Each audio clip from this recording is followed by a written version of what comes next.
महाराज मेरे कन्हैया कालिया के फण पे खड़े हैं और कालिया कालीदह से बाहर निकाल रहा है।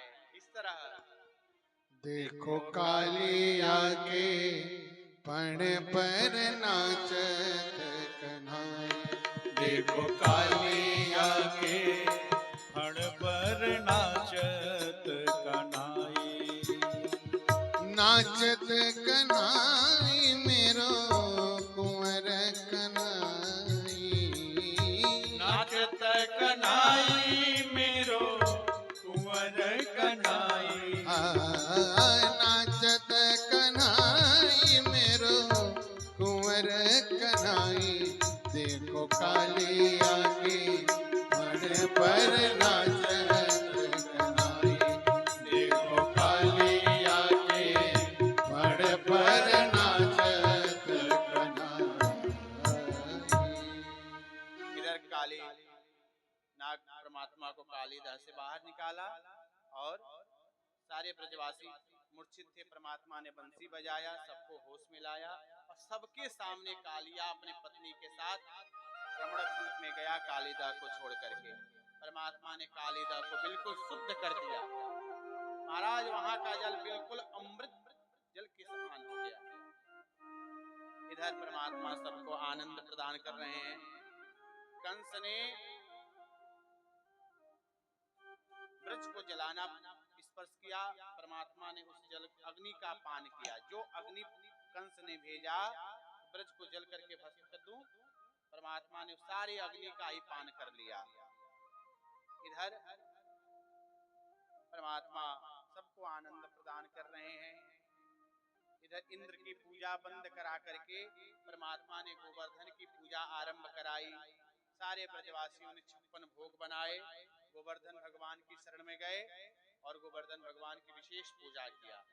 कहते हैं कार्तिक मास में जाकर जो गोवर्धन भगवान की पूजा करता है उसकी सारी मनोकामना गोवर्धन भगवान पूर्ण करते हैं। जो 7 कोस में गोवर्धन भगवान हैं उनकी परिक्रमा करे, 56 भोग लगावे और उनसे अपनी मन की बात कहे, मन की कामना कहे, गोवर्धन भगवान पूर्ण करते हैं। इधर गोपियों ने कात्यायनी माता की पूजा किया।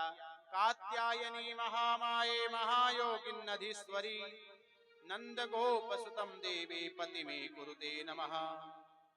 परमात्मा ने गोपियों की इच्छा पूर्ति की।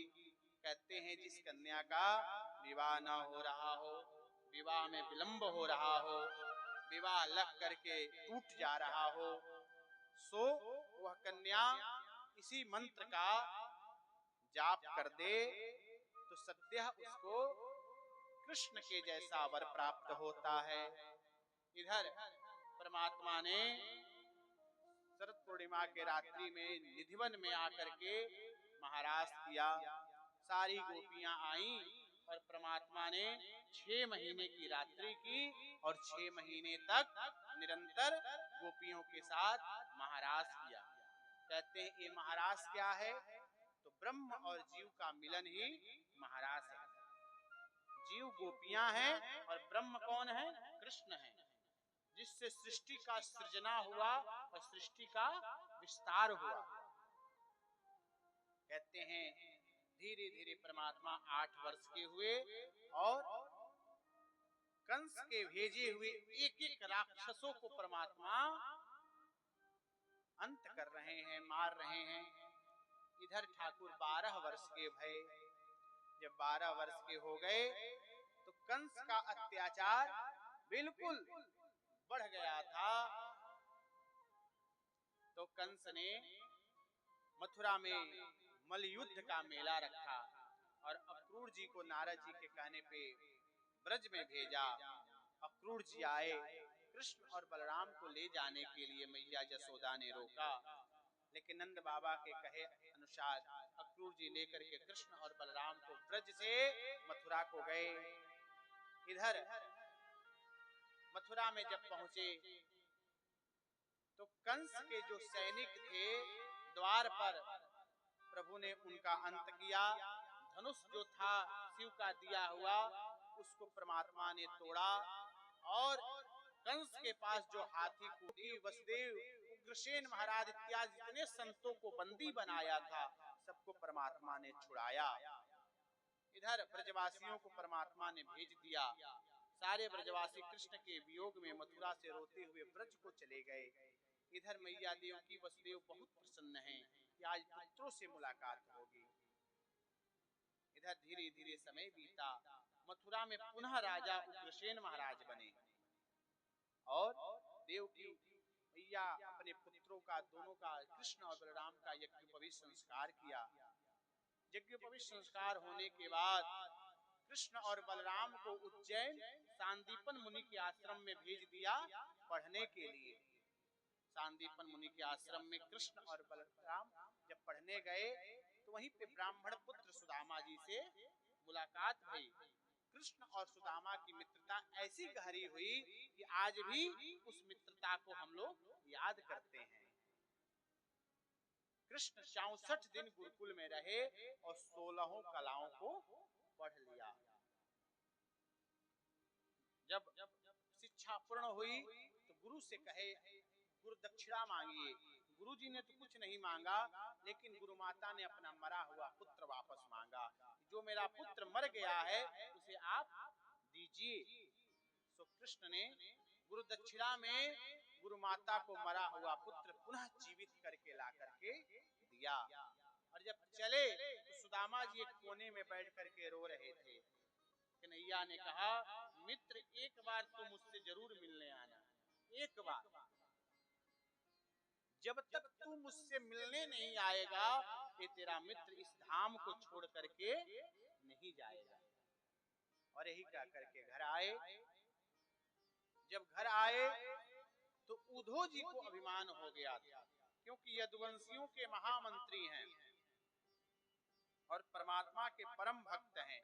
भगवान ने सोचा कि जहां अभिमान जिसके भीतर हो जाता है वो कभी हमको नहीं प्राप्त कर सकता। देखिए, भगवान को पाना है तो अपने भीतर के अभिमान का तुम नाश करो। जहां अभिमान हो जाएगा कि मैं हूं, जहां मैं शब्द आ जाएगा ना, वहीं से परमात्मा तुमसे दूर होने लगेंगे। इसलिए अपने भीतर के अभिमान का तुम नाश करो।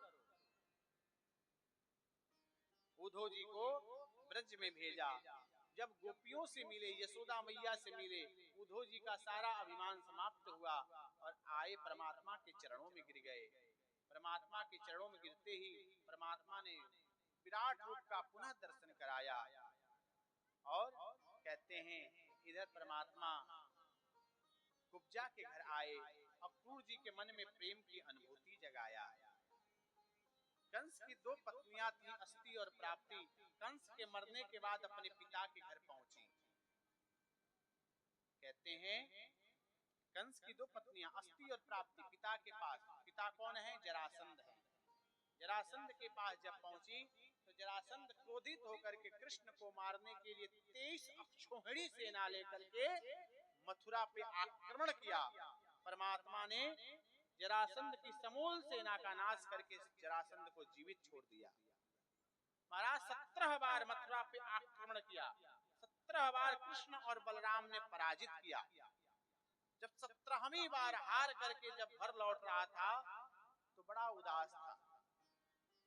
नारद जी मिल गए, कहे क्या बात है जरासंध, क्यों इतने उदास हो? जरासंध ने कहा, अपने हाथों से अपने कुल का नाश करा दिया, अब मेरे पास कुछ नहीं है। नारद जी कहे, अभी तुम्हारे पास तुम्हारा मित्र काल यमन है, अपने मित्र को बुलाओ। कृष्ण 1 मिनट नहीं खड़े होंगे। काल यमन को बुलाया और पुनः 18वीं बार युद्ध करने के लिए मथुरा पर चढ़ाई किया। परमात्मा समझ गए, क्योंकि काल यमन की माता को परमात्मा ने वचन दिया है कि बुआ मैं तेरे पुत्र को नहीं मारूंगा, क्योंकि काल यमन कृष्ण के बुआ का लड़का है। भगवान ने वचन दिया है। काल यमन चला युद्ध करने के लिए। परमात्मा ने उसी समय विश्वकर्मा को आदेश दिया कि हे विश्वकर्मा, सुंदर महल का निर्माण करो। विश्वकर्मा ने गुजरात प्रांत में समुद्र के ऊपर एक सुंदर महल का निर्माण किया और योग माया से कह करके परमात्मा सबको उसी महल में सुला दिया। मथुरा बिल्कुल खाली हो गई। प्रातः होते जब काल यमन जरासंध युद्ध करने आए तो 18वीं बार कृष्ण और बलराम ने युद्ध नहीं किया, रणभूमि छोड़ करके भगने लगे। जरासंध तो रुक गया, लेकिन काल यमन पीछा किया। समुद्र के तट पे एक बहुत बड़ी गुफा थी। उसी गुफा के द्वार पे सूर्यवंशी राजा मुचकुंद सोए थे, जो देवासुर संग्राम में देवताओं की मदद किया था। उन्हीं के ऊपर परमात्मा अपना दुपट्टा उड़ाए और गुफा में प्रवेश कर गए। काल यमन ने मुचकुंद महाराज के सीने पे प्रहार किया।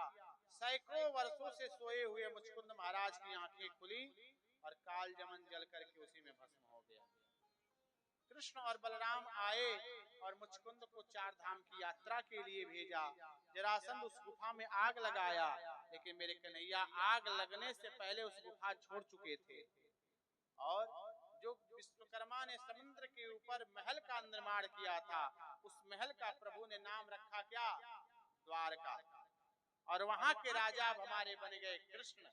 इनका नाम हो गया द्वारकाधीश। बोलिए द्वारिकानाथ की जय। अब यहाँ से लोग इनको द्वारिकाधीश के नाम से जानने लगे। बड़े भैया बलराम जी हैं, इनका विवाह रेवती नाम की कन्या से हुआ। जो रेवत देश के एक राजा थे, उनका नाम ही रेवत महाराज था। उनकी इकलौती बेटी रेवती थी। उनका विवाह बलराम जी से संपन्न भया। बलराम जी अपने गृहस्थ जीवन में आराम का अनुभव कर रहे हैं। रेवती मैया प्रसन्न है। इधर बलराम जी का जब विवाह हो गया तो परमात्मा विचार कर रहे हैं कि लगता है पिताजी हमारा विवाह करना भूल गए। हाँ? अब कहते हैं समय नजदीक है कन्हैया के भी विवाह का। हाँ? कहते हैं देखो, अगर नारायण का अवतार हुआ है तो कहीं ना कहीं माता लक्ष्मी का भी अवतार हुआ होगा। परीक्षित पूछते हैं कहाँ? तो हमारे सुखदेव जी कहते हैं कि देखो राजन, महाराष्ट्र प्रांत में, कहाँ पर?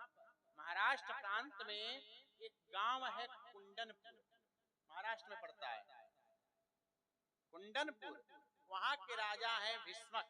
इनके 5 पुत्र हैं और सबसे छोटी पुत्री हैं रुक्मिणी, और बड़े पुत्र हैं रुक्मी। रुक्मी ने अपनी बहन का विवाह शिशुपाल के साथ तय कर दिया और बचपन से रुक्मिणी कृष्ण को वर्ण की हैं। जैसे पता चला कि भैया ने मेरा विवाह शिशुपाल के साथ तय कर दिया, भैया की बात कैसे टालें?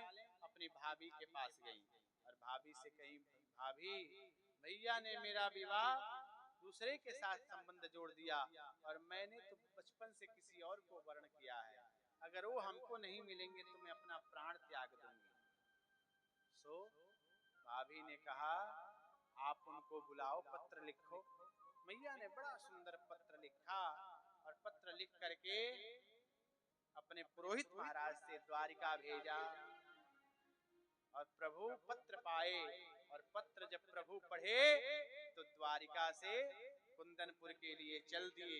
इधर भीष्मक महाराज ने दिव्य तैयारी किया है स्वयंवर का। बड़े बड़े राजा महाराजा आए हुए हैं और शिशुपाल भी आए हुए हैं।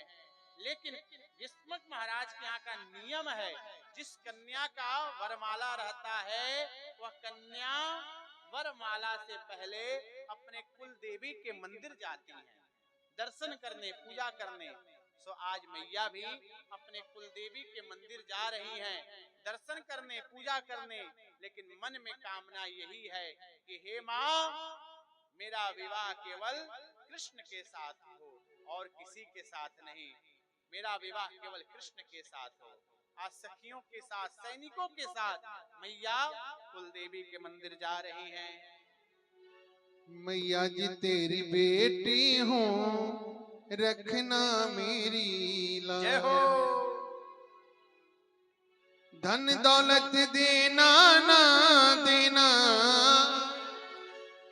धन दौलत देना ना देना, देना अमर सुहाग। मैया जी तेरी बेटी हूँ, रखना मेरी लाज।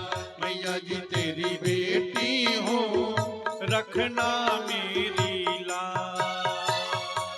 धन दौलत देना ना देना, धन दौलत देना ना देना, देना या मेरे सुहाग। मैया जी तेरी लाडो हूँ, रखना मेरी लाज। मैया जी तेरी लाडो रखना मेरी लाज।